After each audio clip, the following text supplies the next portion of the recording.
ഒന്ന് രാജാക്കന്മാർ അധ്യായം 12. രാജ്യം വിഭജിക്കപ്പെടുന്നു.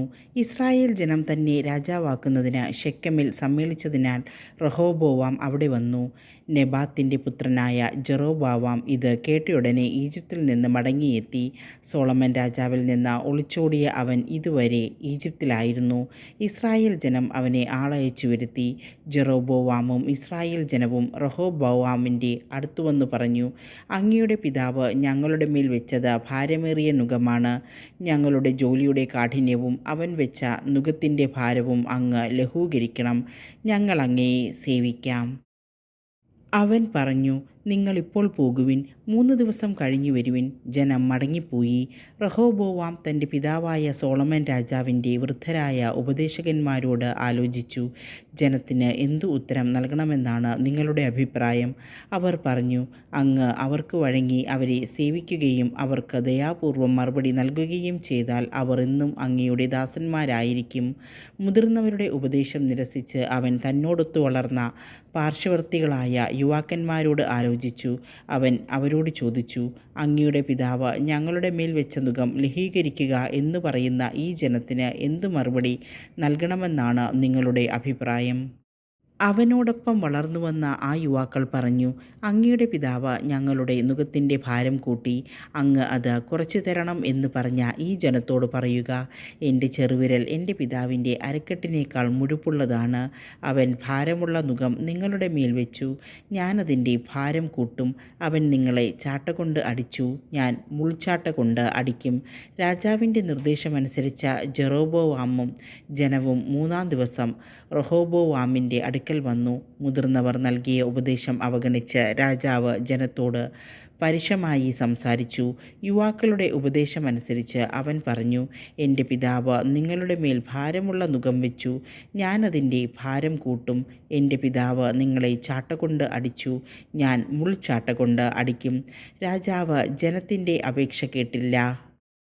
നെബാത്തിൻ്റെ മകനായ ജെറൊബോവാമിനോട് ശിലോന്യനായ അഖീയ മുഖേന ദൈവമായ കർത്താവ് അരുളി ചെയ്തത് നിറവേറുന്നതിനാണ് ഇപ്രകാരം സംഭവിക്കാൻ അവിടുന്ന് ഇടയാക്കിയത്. രാജാവ് തങ്ങളുടെ അപേക്ഷ സ്വീകരിച്ചില്ല എന്ന് കണ്ട് ജനം പറഞ്ഞു, ദാവീദുമായി ഞങ്ങൾക്ക് എന്തു ബന്ധം? ജസ്സയുടെ പുത്രനിൽ ഞങ്ങൾക്ക് എന്തവകാശം? ഇസ്രായേലിലെ കൂടാരങ്ങളിലേക്ക് മടങ്ങുക. ദാവീദേ, നീ നിൻ്റെ കുടുംബം നോക്കിക്കൊള്ളുക. അനന്തരം ഇസ്രായേൽ ജനം തങ്ങളുടെ കൂടാരങ്ങളിലേക്ക് മടങ്ങി. റഹോബോവാം യൂദാനഗരങ്ങളിൽ വസിച്ചിരുന്ന ഇസ്രായേൽ ജനത്തിൻ്റെ മേൽ വാഴ്ച നടത്തി. അവൻ അടിമവേലകളുടെ മേൽനോട്ടക്കാരനായ അദോറാമിനെ ഇസ്രായേലിലേക്ക് അയച്ചു. ഇസ്രായേൽ ജനം അവനെ കല്ലെറിഞ്ഞു കൊന്നു. ജെറുസലേമിലേക്ക് പലായനം ചെയ്യാൻ റഹോബോവാം രാജാവ് അതിവേഗം തൻ്റെ രഥത്തിൽ കയറി. അങ്ങനെ ഇസ്രായേൽ ദാവീദിൻ്റെ ഭവനത്തോട് ഇന്നും കലഹത്തിലാണ്. ജെറൊബോവാം മടങ്ങിവന്നെന്ന് കേട്ടപ്പോൾ ഇസ്രായേൽ ജനം ഒരുമിച്ച് കൂടി അവനെ വരുത്തി ഇസ്രായേലിൻ്റെ രാജാവാക്കി.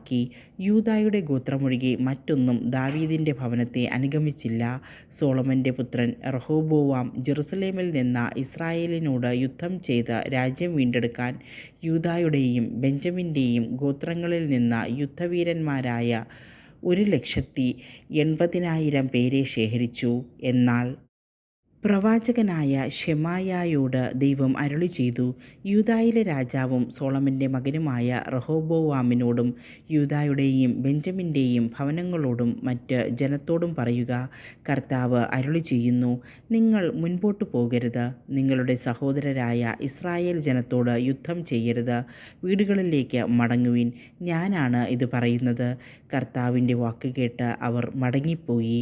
ജെറൊബോവാം കർത്താവിൽ നിന്ന് അകലുന്നു. ജെറൊബോവാം എഫ്രായീം മലനാട്ടിൽ ശെക്കേം ബലിഷ്ഠമാക്കി അവിടെ വസിച്ചു. പിന്നീട് അവിടെ നിന്ന് പോയി പെനുവേലും ബലിഷ്ഠമാക്കി.